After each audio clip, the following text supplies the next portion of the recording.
నమస్తే వంట help line కి స్వాగతం. లీగల్ సిస్టమ్ గురించి మనం చాలా సార్లు ఇక్కడ మాట్లాడుకున్నాం.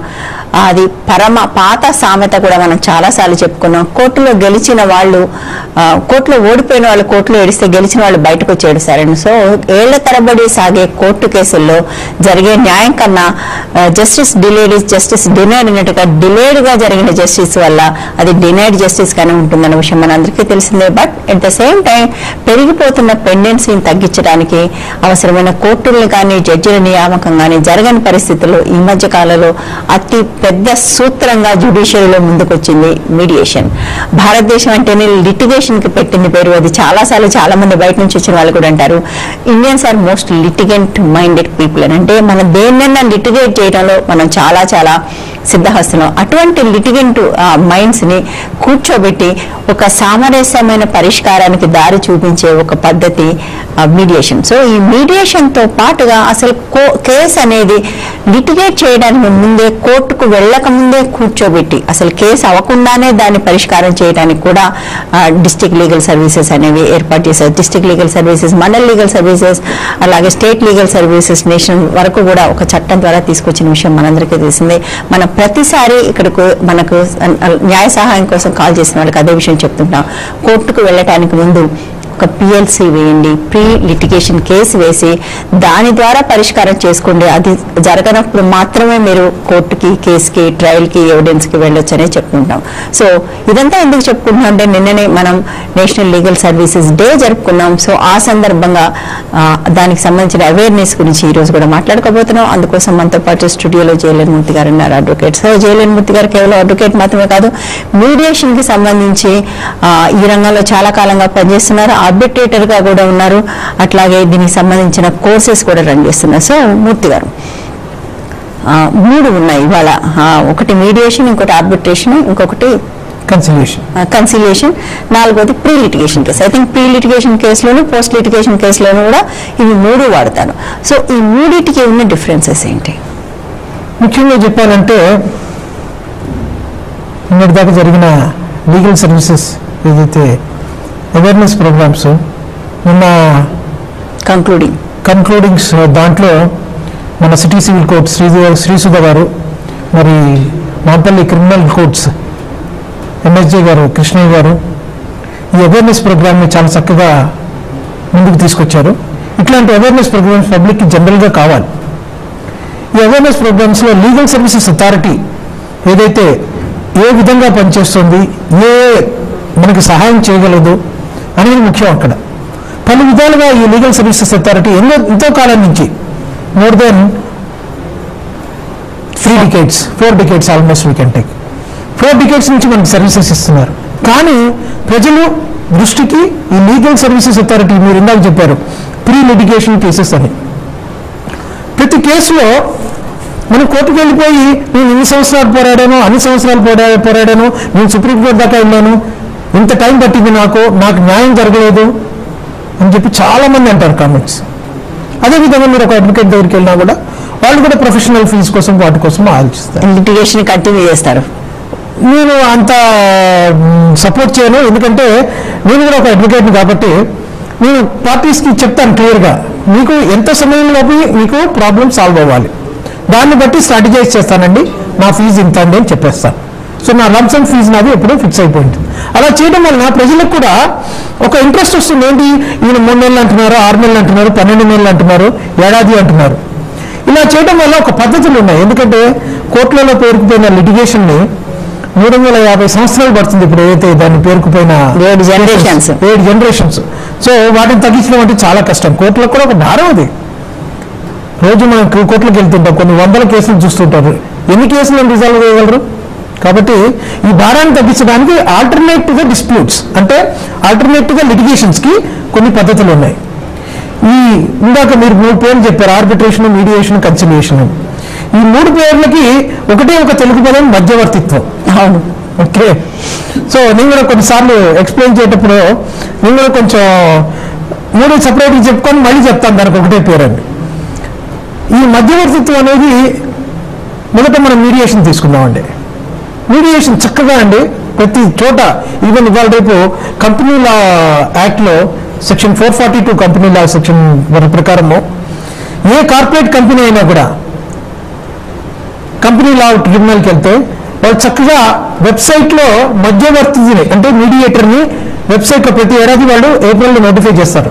ఆ మధ్యవర్తిత్వం కోర్టుకి వెళ్లకుండా ఆ వెబ్సైట్లో నుంచి బలానా జేఎల్ఎన్ మూర్తి లేకపోతే బలానా రామ్మూర్తి ఆ పేర్లు ఆ లిస్టులో ఉన్న 30 పేర్లలో ఒక పేరు తీసుకొని ఆ పార్టీకి అవతల పార్టీకి చెప్పి బాబు మనది లా ప్రకారం మనది జరుగుతుంది కాబట్టి ఈ పేరు వెళ్ళి మనం జడ్జి గారికి ఇస్తే మన ఇష్యూ 3 నెలల లోపల సాల్వ్ అయిపోతుంది. అది ఈ కొత్త యాక్ట్ ప్రకారం ఏదైతే ఉందో ఈ మీడియేషన్ రూల్స్ 2016 యాక్ట్ ప్రకారం వచ్చినది ఇది. దానివల్ల ఏంటంటే రీజనల్ కంపెనీస్ రిజిస్ట్రార్ వాళ్ళు ఇది ఎవ్రీ ఇయర్ నోటిఫై చేస్తారు. అలాగే ఈ నోటిఫై చేసిన వాళ్ళు కంపెనీల్లో వాళ్ళకున్న ప్రాబ్లమ్స్ ఎన్సిఎల్టీ లేకపోతే ఏదైనా ట్రిబ్యునల్స్కి వెళ్ళినప్పుడు ఆ ఎన్సిఎల్టీలో వాళ్ళు ఇట్లా మధ్యవర్తిత్వం చేయించుకుంటే వాళ్ళు కూడా ఏ ఇష్యూని కూడా ఇయర్స్ టుగెదర్ కంటిన్యూ చేయకుండా కార్పొరేట్ కంపెనీస్ని ఇట్లాంటివి ఉపయోగించుకోవచ్చు. అది కాకుండా సామాన్య ప్రజలకి section 89 of civil procedure code 1908 which was amended in 1999 ఈ సెక్షన్ ప్రకారము మనకి లా ఏం ట్రయల్ లేవు, దీంట్లో ఏ ఇష్యూలో కూడా మీరు డాక్యుమెంట్స్ కూడా ఇవ్వక్కర్లేదు. ఒకవేళ మీరు ఆ మధ్యవర్తికి ఎవరైతే ట్రైన్డ్ పర్సన్స్ ఉంటారో 40 గంటలు ట్రైన్డ్ పర్సన్స్ ఉంటారో వాళ్ళు కోర్టు ఎనెక్స్డ్ ఉంటారు. వాళ్ళు ఏదైతే ఈ మధ్యవర్తిత్వం చేస్తారో ఏ లాయర్ కూడా అవసరం లేదు. 2 పార్టీలు చక్కగా కూర్చొని వాళ్ళ విభేదాలని ఆ 3వ పర్సన్ ఆ విభేదాలను పరిష్కార మార్గానికి ముందుకు తీసుకెళ్తాడు. ఈ విషయాల్లో కోర్టుకు కట్టిన ఫీజు కూడా రిఫండ్ చేయబడుతుంది. చూసారా, ఇట్లాంటి అవగాహన మీడియేషన్ ఫర్ ఎగ్జాంపుల్ ఇట్లాంటి అవగాహన ఉత్త వనితా టీవీ తప్పితే ఏ టీవీ చేయట్లేదు. ఎగ్జాక్ట్లీ వెరీ ఫ్రాంక్ అండి. ఎందుకంటే మీరు నాకు మిత్రులు, మీరు ప్రతి వారము ప్రతిరోజు ఆల్మోస్ట్ ప్రతిరోజు ఈ లీగల్ సర్వీసెస్ అథారిటీ చేస్తున్న వేరియస్ సేవలు మీరు కేసులు రిఫర్ చేస్తున్నా కూడా అవి ముందుకు సాగట్లేదు. ఎందుకంటే ప్రతి ప్రోగ్రాంలో కూడా మీరు వాటి నెంబర్స్ వాటి టెలిఫోన్ నెంబర్స్ అది ఎక్కడుంది, మీరు ఎక్కడి నుంచి మాట్లాడుతున్నారు, ఆ దగ్గరలో ఉన్న లీగల్ సర్వీసెస్ అథారిటీ మీరు వెళ్ళండి, మీ కేసు కోర్టుకు వెళ్లకుండా పరిష్కారక మార్గం ఉంటుంది. వాళ్ళు చాలా మంది కన్ఫ్యూజ్ అయిపోతారు. ఏంటి ఇప్పుడు ఏం చెప్తున్నారు, కోర్టుకు వెళ్ళొద్దు అంటున్నారు ఫస్ట్ అని అనుకుంటారు. కానీ అది సక్రమైన మార్గం అది. ఎందుకంటే అక్కడ కూడా ఆ లీగల్ సర్వీసెస్ సెక్రటరీ అంటాం మనం, కానీ ఆయన కూడా ఒక జ్యుడిషియల్ ఆఫీసర్, ఆయన కూడా ఒక జడ్జి ఆయన. అవును, చాలా మందికి ఈ విషయం తెలియదు. ఎగ్జాక్ట్లీ. మీరు ఇందాక చక్కగా చెప్పారు ప్రీ లిటిగేషన్ కేసెస్ అని. మీకు ఫ్రాంక్గా చెప్తాను, చాలా మంది నా దగ్గరికి వస్తారు, సార్ అయ్యా మా దగ్గర డబ్బులు లేవు, ఏదైనా ఇబ్బంది కలిగితే మాకు డబ్బుల గురించి ఇబ్బంది కలిగితే ఈ డబ్బులు రాకపోవడం వల్ల మాకు ఇబ్బంది జరుగుతుందండి, కాబట్టి దీన్ని మీరు ఎంత తొందరగా పరిష్కరిస్తే అంత మాకు చక్కగా. నేను వెంటనే వాళ్ళకి ప్రీ లిటిగేషన్ కేసెస్ కింద ఫైల్ చేస్తాను. ప్రతి డిస్ట్రిక్ట్ కోర్టులో ప్రతి ఇన్ఛార్జ్ కోర్టులలో కూడా ఒక లీగల్ సర్వీసెస్ అథారిటీ సెక్రటరీ ఉంటారు, ఒక లీగల్ సర్వీసెస్ అథారిటీ చైర్మన్ ఉంటారు. ఈ చైర్మన్ గారు డిస్ట్రిక్ట్ కోర్టు సెషన్ జడ్జి ఉంటారు, సెక్రటరీ గారు కూడా ఒక జ్యుడిషియల్ ఆఫీసర్ జడ్జి గారే, ఆయన లెవెల్ ఒకటి ఉంటుంది. కాబట్టి వీళ్ళ దగ్గరికి వెళ్ళి మనం అడ్రస్ చేసి కామన్ ప్రాబ్లమ్స్ కూడా వెరీ స్పెసిఫికలీ ఒక చిన్న విషయాలు, ఒక ఫ్లాట్స్లో జరిగిన ఇబ్బందిని వాటిని చక్కగా కోర్టుకు వెళ్ళి మళ్ళీ సివిల్ మ్యాటర్ కింద చేయకుండా ఇట్లాంటివి నేను చాలా సాల్వ్ చేశాను. అక్కడికి వెళ్ళి బాబు మాకు ఇబ్బంది ఉంది, ఈ ఫ్లాట్స్లో ఈ గోడ బయలుకొట్టారు, ఈ ఫ్లాట్స్లో ఈ తప్పు కట్టారు, ఈ ఫ్లాట్స్ దీనివల్ల నాకు ఇబ్బంది కలుగుతుంది, దీంట్లో కొంతమంది ఫ్లాట్స్ వాళ్ళు ఓనర్స్ ఉన్నారు, వాళ్ళకి అగేనిస్ట్గా మేము కంప్లైంట్ చేస్తే ఎన్నిసార్లు చేసినా కూడా వాళ్ళు మీ బాబుకి చెప్పుకోపోండి, పోలీసులకు చెప్తే ఈ సివిల్ మ్యాటర్ మీ దగ్గర మా దగ్గరికి రావద్దు అంటున్నారు. కాబట్టి ఎక్కడికి పోవాలి మేము? కామన్ మ్యాన్కి ఏంటి, నేను పైసలు పెట్టుకోలేను ఒకటి, 2 నేను ఏళ్ల తరబడి తిరగలేను, వాళ్ళ ముఖ్య ఆలోచన అదే ఉంటుంది. అవును, ఇంకొకటి ఏం జరుగుతున్నా ఒక భయము. కాబట్టి ఈ 3టిని ఓవర్కమ్ చేయాలంటే ప్రతి డిస్ట్రిక్ట్ కోర్టులలో వెళ్ళి డిస్ట్రిక్ట్ కోర్టులో డిస్ట్రిక్ట్ సెక్రటరీ స్టాఫ్ ఉంటారు, మీడియేషన్ స్టాఫ్ ఉంటారు, ఆ మీడియేషన్ స్టాఫ్ దగ్గరికి వెళ్ళి మీరేమీ ఒక అడ్వకేట్ని పెట్టుకోకర్లేదు, ఏం పెట్టుకోకర్లేదు, చక్కగా మీరు దాన్ని డ్రాఫ్ట్ చేసుకోవచ్చు, మీ పార్టీకి మీ లాంగ్వేజ్లో డ్రాఫ్ట్ చేసుకొని దాన్ని అక్కడ కంప్లైంట్ కింద ఇస్తే వాళ్ళు ఒక నెంబర్ ఇస్తారు మీకు. ఆ ఆ నెంబర్ ఇచ్చి ఒక 4 కాపీలో 3 కాపీలో జిరాక్స్ కాపీలు పెట్టమంటారు. ఆ జిరాక్స్ కాపీలు అవతల పార్టీకి వాళ్ళు సర్వ్ చేస్తారు. సర్వ్ చేసి మీకు బలానా డేట్కి రండి అంటారు. ఆ బలానా డేట్కి ఆ డిస్ట్రిక్ట్ లీగల్ చైర్మన్ ఎవరైతే సెక్రటరీ గారు ఉన్నారో, చైర్మన్ ఉన్నారో వాళ్ళకి ఇద్దరిని కూర్చోబెట్టి, పార్టీని కూర్చోబెట్టి వాళ్ళిద్దరిని అండర్స్టాండ్ చేసుకున్న తర్వాత ఆయన ఒక పద్ధతి చెప్తారు, ఇది దీనివల్ల ఇట్లా చేస్తుందని చెప్పి. వాళ్ళు స్టిల్ వినలేదనుకోండి, మీడియేషన్ రూల్స్ ప్రకారం చక్కగా ఆయన ఒక అవార్డు ఇస్తారు. ఆయన ఆ అవార్డుని మనం ఎక్కడైనా దాన్ని ఉపయోగించుకోవచ్చు. కాబట్టి ఇది ఒక మీడియేషన్ అనే పద్ధతి ADR మెథడ్స్ లో ఒక పద్ధతి. అండ్ జస్ట్ కమ్ బ్యాక్ అండి, చాలా మంది కాలర్స్ ఉన్నారు. ఒక కాల్ తీసుకున్నా. హలో, నమస్తే అమ్మ, చెప్పండి.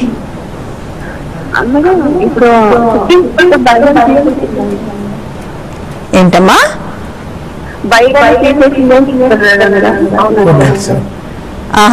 బైగమి తీసేయలేదమ్మా. బైగమి అనేది పెళ్లి. అక్కడ కేవలం వివాహేతర సంబంధానికి సంబంధించి మాత్రమే 497 ని కొట్టేశారు. మీ ఇష్యూ ఏంటో చెప్పండి, మీ స్పెసిఫిక్ ఇష్యూ. అదే ఇంకో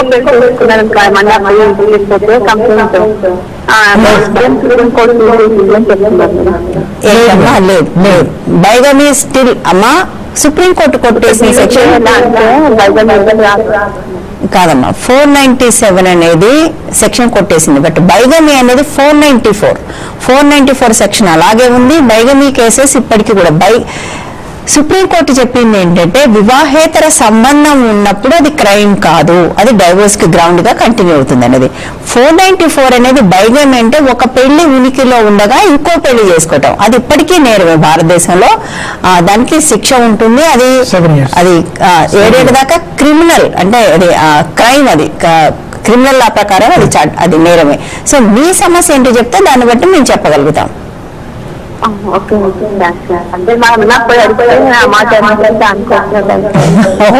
జస్ట్ జనరల్. ఓకే, మీరు చెప్పడానికి ఇబ్బంది పడుతున్నారా? Okay okay, no problem. కానీ ఇప్పటికీ కూడా ఒక పెళ్లి ఉనికిలో ఉండగా, ఒక స్త్రీ కానీ ఒక పురుషుడు కానీ పెళ్లి అయి ఉండగా ఇంకొక పెళ్లి చేసుకోవటం, అంటే ఆ భార్య లేదా భర్త మరణించకుండా, విడాకులు తీసుకోకుండా, అంటే ఆ పెళ్లి అనేది లీగల్లీ వెడ్డెడ్ గా ఉండి ఇంకో పెళ్లి చేసుకోవటం అనేది నేరం. అది అందులో ఏమి తేడా అవుతుంది. సుప్రీంకోర్టు కేవలం వివాహేతర సంబంధం గురించి మాత్రమే మాట్లాడింది. అది నేరంగా కాదు. బట్ అది స్టిల్ అది తప్పుగానే పరిగణిస్తారు అండ్ గ్రౌండ్ ఫర్ డైవోర్స్ గా కంటిన్యూ అవుతుంది, కానీ నేరం కాదు. అదొక్కటి మాత్రమే. Next call. హలో హలో, నమస్తే, చెప్పండి. మేడం, మాది ఎంపీ కేసు, తర్వాత బీబీసీ కేసు, అన్ని కూడా ఎంపీ కేసు 13 years నుంచి ఉంది మేడం. అది బీబీసీ 3 years నుంచి ఉంది మేడం. కాకపోతే జడ్జి గారు నాకు మా బాధ నేను ఎన్నో రోజులు మేడం. నాకు 2 పిల్లలు, 2 కూడా మేజర్లు అయిపోయినారు.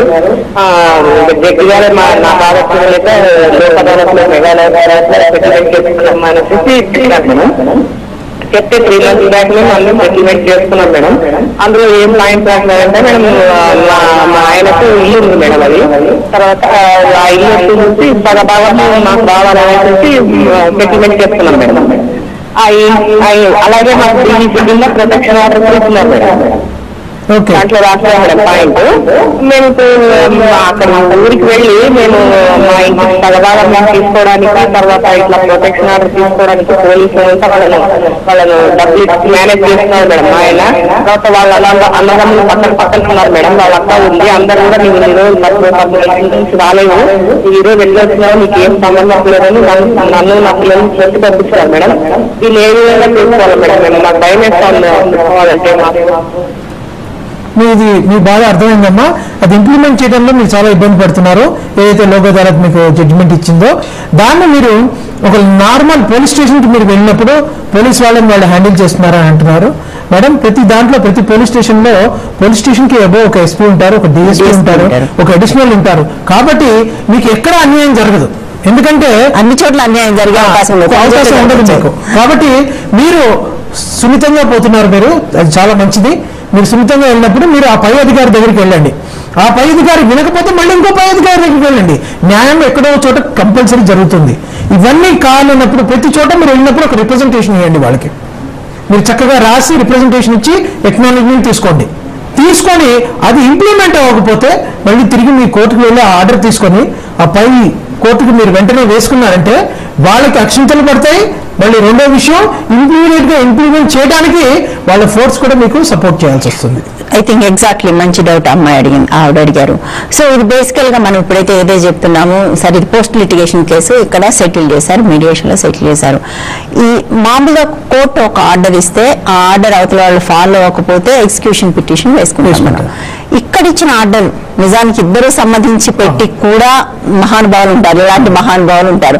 అప్పుడు వాళ్ళు ఎగ్జిక్యూషన్ కు ఎక్కడికి వెళ్ళారు? వాళ్ళు పైన అడిషనల్ కోర్టుకి వెళ్లాల్సి వస్తుంది. అంటే ఇప్పుడు ఏ కోర్టు నుంచి పోస్ట్ లిటిగేషన్ లో వెళ్ళిందో అక్కడ నుంచి పైన వెళ్ళాలి. అసలు ప్రీ లిటిగేషన్ కేసులోనే ఒక ఆర్డర్ వచ్చింది అనుకోండి, అప్పుడు వాళ్ళు ఎక్కడికి వెళ్ళాలి? ప్రీ లిటిగేషన్ కేసులో మీకు రెండు విధాలుగా ఉపయోగపడుతుంది. ప్రీ లిటిగేషన్ కేసులో పార్టీస్ ఉన్నప్పుడు ఇంప్లిమెంటేషన్ టైంలో జడ్జి గారు చెప్పేస్తారు క్లియర్ గా, ఇది ఇంప్లిమెంట్ అవ్వకపోతే మీకు 3 నెలల తర్వాత మళ్ళీ మీరు అపియరెన్స్ అవ్వాల్సి వస్తుంది అని దాంట్లో క్లియర్ గా రాస్తారు. సో 3 నెలలు 6 నెలలు టైం ఇస్తారు. ఆ టైం ఇచ్చినప్పుడు ఒకవేళ ఇది ఇంప్లిమెంట్ అవ్వలేదని వెంటనే వెనక్కి వెళ్ళి అప్లికేషన్ చూపించి ఇది మీరు ఇచ్చిన ఆర్డర్ సార్ ఇది ఇంప్లిమెంట్ అవ్వలేదని వెంటనే జడ్జి గారు వాళ్ళని పిలిచి అష్టింతలు వేసి వేయాల్సిన పెనాల్టీలు అన్ని వేసేసి మళ్ళీ ఇంకొక ఆర్డర్ ఇస్తారు. ఇప్పుడు ఈవిడ కూడా అది జరిగే అవకాశం. ఈవిడిది లోక్ అదాలత్, వీడిది సెటిల్మెంట్ అయిన కేసు కాబట్టి ఈవిడిది వెంటనే ఈపీ వేసుకోవచ్చు. లేకపోతే మీరు వెంటనే పై అధికారి దగ్గరికి వెళ్ళండి. పై అధికారి దగ్గరికి వెళ్తే దాన్ని ఇంప్లిమెంట్ చేయడానికి ఆయన కూడా ఆస్కారం ఉంది. లేకపోతే హైయర్ ఫోరం కోర్టుకు వెళ్ళి వెంటనే ఈపీ చేసుకొని దాన్ని ఇంప్లిమెంట్ చేయడానికి మీరు ట్రై చేయండి. సరే, ఓకే. సారీ, ఇక్కడ మాత్రం ఒక విషయం చెప్పాలి. లోక్ అదాలత్లో చాలాసార్లు ఏం జరుగుతుందంటే మీకు ఎప్పుడూ కూడా విమెన్ ఎస్పెషల్లీ ఫ్యామిలీ కేసెస్లో మీరు వీక్గా ఉంటారు, వీక్ సైడ్ ఉంటుంది. ఎప్పుడు అవతల వైపు స్ట్రాంగ్ సైడ్ ఉంటారు. వాళ్ళకుండే లాయర్స్ గట్టి లాయర్స్ ఉంటారు, డబ్బులు ఎక్కువ ఇస్తారు, న్యాచురల్గా మంచి లాయర్లు వస్తారు. అవతల మీకు చాలాసార్లు మంచి లాయర్స్ ఉండే అవకాశం కూడా తక్కువ ఉంటుంది. అలాంటి చాలా సందర్భాల్లో మిమ్మల్ని తొందర పెట్టో హడావుడి పెట్టో ఏదో ఒక దానికి ఒప్పించే అవకాశం ఉంటుంది. సో లోక్ అదాలత్ సెటిల్మెంట్కి వెళ్ళినప్పుడు ఎప్పుడు కూడా మనం ఇక్కడ నుంచి చెప్తూ ఉన్నాం, మీరు చాలా క్లియర్గా ఉండండి. మీరు అక్కడ రాబోయే లేదా మీరు కోరుకుంటున్న పరిష్కారాలేంటి, రాగలిగే పరిష్కారాలేంటి, అందులో మీకు ఎన్ని అనుకూలం ఎన్ని సాధ్యం కాదు అనేది ఆలోచించుకోవాలి. మీరు 10-12 ఏళ్ల తర్వాత ఆ ఊరు వెళ్ళి ఆ ఇల్లు స్వాధీనం చేసుకోవటం అనేది సాధ్యమవుతుందని అనుకోవటమే సరైనది కాదు. మీరు అక్కడే చెప్పాలి, కుండ బద్దలు కొట్టాలి. ఇలాగే చెప్తున్నారు, వీళ్ళు రానివ్వరు, ఇప్పటికైనా మించిపోయింది మీరు చెప్పండి, గో బ్యాక్ టు వేరెక్కడైతే అయిందో అక్కడ, లేదా సార్ చెప్పినట్టుగా పైకోర్టుకు వెళ్ళండి. ఇది కేవలం మిమ్మల్ని మభ్యపెట్టడానికి చేసుకున్న సెటిల్మెంట్ కానీ వాళ్ళకి సెటిల్మెంట్ చేసుకునే ఉద్దేశం లేదు. అందుకని మీరు ఎవరైనా సరే సెటిల్మెంట్కి వెళ్ళేప్పుడు అవి అమలుకు సాధ్యమయ్యే సెటిల్మెంట్స్ కు మాత్రమే వెళ్ళండి. ఆస్తుల కోసం అడగండి. ఎప్పుడు వాళ్ళ స్వాధీనంలో ఉన్న ఆస్తులు తీసుకోవడం అంత తేలిక కాదు.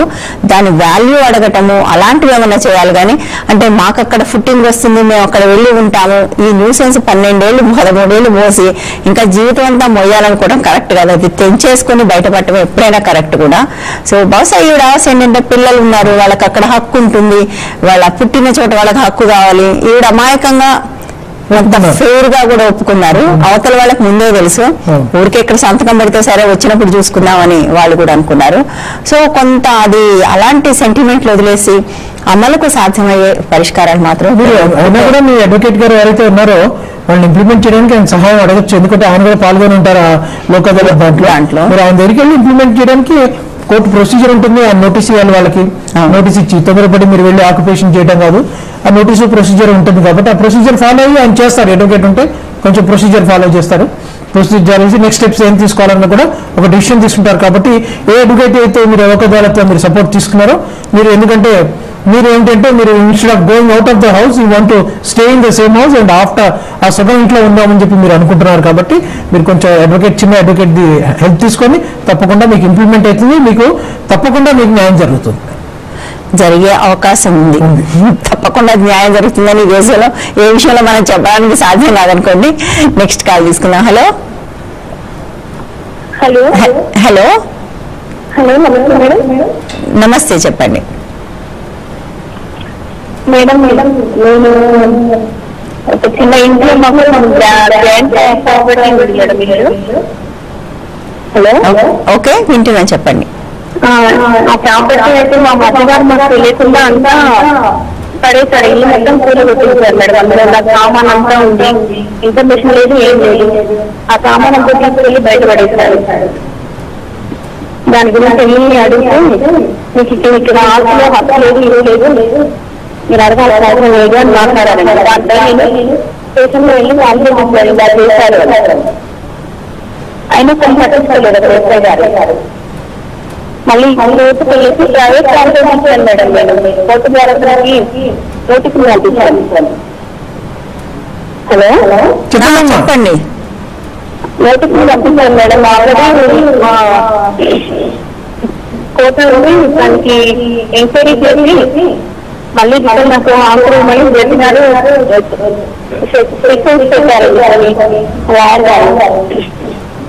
అయినా దానిపైన ఇలాంటి చర్య తీసుకోవట్లేదు. ఏమన్నా అంటే ఇంకా ఎంక్వైరీ చేస్తున్నా అంటున్నారు. ఇలా ఉంటే ఇంకా ఎన్ని రోజులు వచ్చి అంటే నాకు రెండు విధాలు ఇక్కడ ఒక రెండు విషయాలు అనిపించిందమ్మా. ఒక విషయం మీ కోర్టు ద్వారా మీకు పోలీసుని ఎంక్వైరీ చేయమని ఇచ్చినట్టున్నారు ఆర్డర్ అనిపిస్తుంది ఒకటి. రెండు మీ అయితే సివిల్ మ్యాటర్ ఉంది. సో ఫస్ట్ మీరు పోలీస్ స్టేషన్కి వెళ్ళినప్పుడు అది సివిల్ మ్యాటర్, అది వాళ్ళు జనరల్గా కన్సిడర్ చేయరు అది. సో ఇక్కడ మీకు కోర్టు అడ్వకేట్ని పెట్టారా, కోర్టు పోలీస్ ద్వారా ఎంక్వైరీ చేయమన్నారా అని చెప్పి కూడా ఒకటి ఉండొచ్చు. సో రెండు విధాలు ఉన్నా కూడా ఒకవేళ కోర్టు అడ్వకేట్ పెడితే ఆయనకి టైం లిమిట్ ఉంటుంది. నెక్స్ట్ హియరింగ్ లోపల ఆయన వచ్చి అటెండ్ అవ్వాలి. అటెండ్ అయ్యి దానికి కావాల్సిన రిపోర్ట్ ఇస్తారు. రెండోది మీరు పోలీస్ ఎంక్వైరీ వాళ్ళని పోలీసుని ఎంక్వైరీ చేయమని చెప్పి అడిగితే నెక్స్ట్ హీరింగ్ వస్తుంది మీకు. నెక్స్ట్ హీరింగ్ వచ్చినప్పుడు మీరు చెప్పొచ్చు ఎంక్వైరీ ఏం జరగలేదండి, మరి దీంట్లో మరి వాళ్ళు ఇన్వెస్టిగేషన్ ఏం చేశారో మీకు రిపోర్ట్ అడగండి మీరు అని చెప్పి క్లియర్గా వాళ్ళు అడగచ్చు. జడ్జి గారు కూడా వాళ్ళని ఛార్జ్ షీట్ ఏదైనా ఉంటే ఫైల్ చేయమంటారు, లేకపోతే దాని ఎంక్వైరీకి సంబంధించిన రిపోర్ట్ ఫైల్ చేయమంటారు.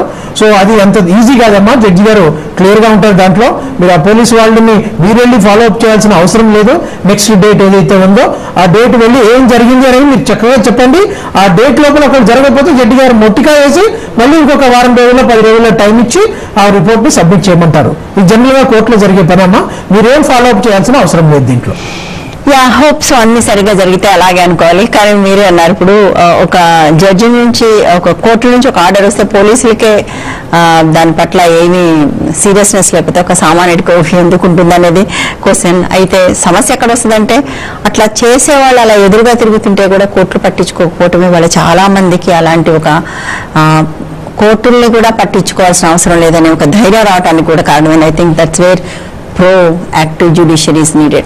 So thank you so much మూర్తి గారు ఇవాళ దీనికి సంబంధించిన అన్ని విషయాలు చెప్పినందుకు. ఇది వాళ్ళ హెల్ప్ లైన్. రేపు మరో అంశంతో మళ్ళీ కలుద్దాం. Stay tune to 130 TV.